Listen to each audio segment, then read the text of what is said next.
Hi, I'm Dr. Michael Rhett, State Senator for Georgia's 33rd District, and I'm here to give you an update from the Capitol. Don't forget Senator Rhett.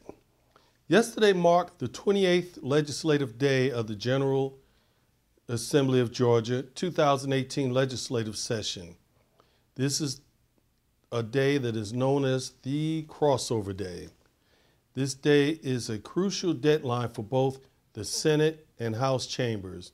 By this date, every bill must have passed this committee and respective floor to be sent over to the other chamber for consideration before its final approval by the governor. Leading up to this day, the pace of committee meetings drastically picked up as your legislators were working tirelessly to introduce and vet their legislation to be considered by the Rules Committee.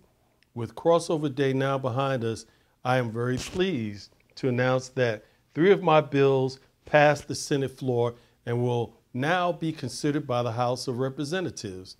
My first bill is Senate Bill 318, which has been a couple of years in the making. This bill will create a pilot program to allow certified physicians to evaluate and treat citizens that suffer from mental illness or drug or alcohol abuse after observation from a paramedic or medical technician. This bill passed the Senate floor with a vote of 54-1. The second bill I sponsored, Senate Bill 358, will help bring financial institutions to areas in our state that are lacking. This bill will establish banking improvement zones where the Department of Community Affairs will review applications to decide whether or not the area is eligible to receive a financial institution. The deciding factors include location in which a facility wishes to reside, the consumer needs for an institutions like banks and their services, and the economic impact of the new establishment. The bill passed the Senate floor with a vote of 52-1. The final bill I sponsored that passed the Senate floor yesterday was Senate Bill 420. The bill would require certain health clubs, including fitness centers and gyms, to obtain an external defibrillator on site. The bill also requires that the defibrillators be maintained and inspected periodically in order to ensure that it is ready for use in case of an emergency.